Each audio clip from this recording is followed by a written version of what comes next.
Russian officials anticipate the start of serial deliveries of the domestic Superjet in 2026.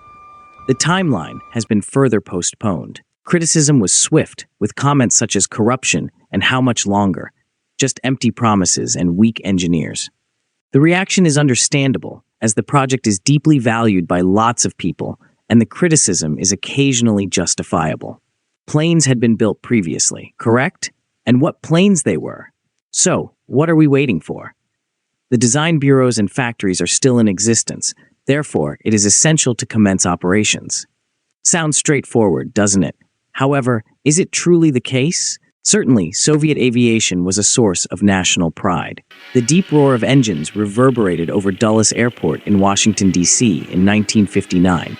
The majestic Tu-114, shining with chrome, touched down, transporting a delegation headed by General Secretary Nikita Khrushchev. The Western press erupted in applause. Also, why not? The plane was a marvel at the time, boasting a cruising speed of 850 kilometers per hour, a total engine power of 60,000 horsepower, and 32 world records. The choice of this mode of transportation was also deliberate. The Tu-95 strategic bomber served as the basis for the Tu-114, an intercontinental liner. The Soviet media delighted in the fact that the United States didn't have an aircraft ladder that was sufficiently high to reach the aircraft, necessitating the use of unconventional methods to extend it. The Soviet Union built a wide range of aircraft in the years that followed, including the Il-62, Tu-154, and Tu-134. Soon after, the Soviet Union introduced newer models like the Tu-204 and Il-86. Future legends, the Tu-144 and the Anglo-French Concorde faced off in the pursuit of supersonic flight. The Russian aircraft was the first to lift off to the skies on December 31, 1969, beating its competitor by 2 months. But then Mikhail Gorbachev dissolved the Soviet Union. Russia's GDP nearly halved in the 1990s, and only 5% of its companies engaged in innovative activities. The country's lack of investment in industry resulted in a significant decrease in the manufacturing of products that were globally competitive in terms of quality and price. Particularly, markets for high-tech civilian products pushed out Russian companies. The United States held 36% of the global market, while Russian products accounted for less than 1% by the end of 1999. Civil aviation was one sector that underwent a clinical death.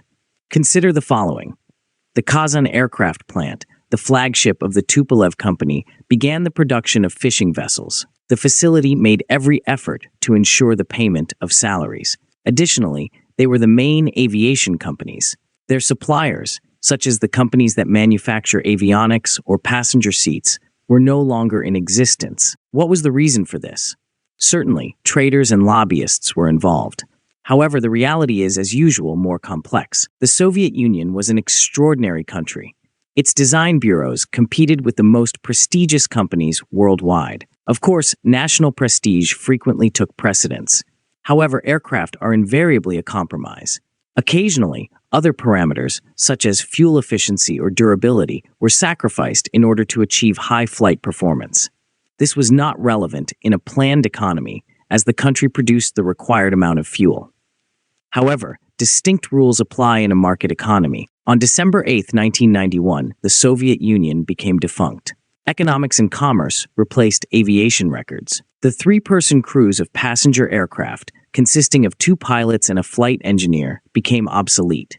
Using fewer crew members allowed airlines to reduce their expenses, leading the market to opt for aircraft piloted by only 2 crew members. The collapse of industrial cooperation began.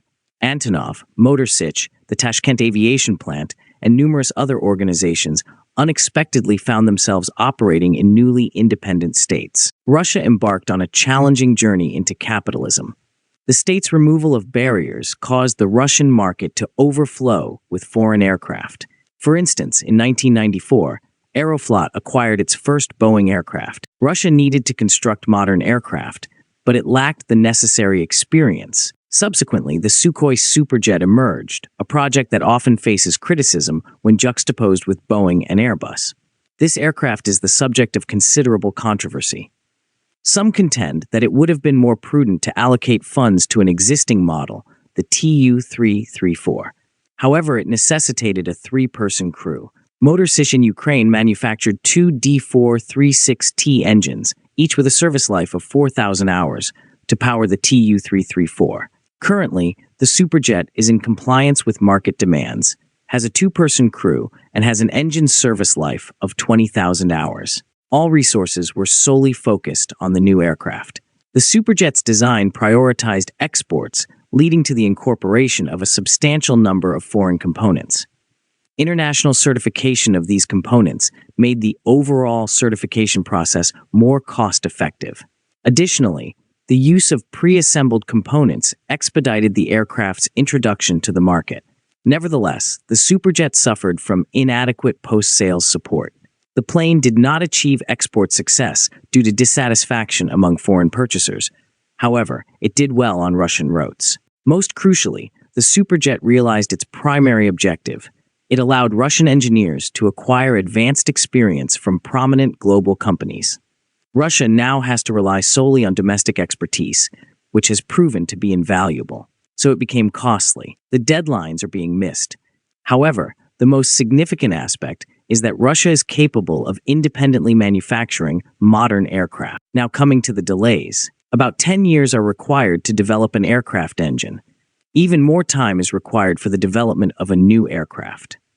Fortunately, there has been no waste of time. Russia currently has up-to-date engines, as the PD-14 is in serial production, and the PD-8 is currently undergoing flight testing. Additionally, Russia is currently testing two new aircraft, the MC-21 and the Superjet, both equipped with Russian components.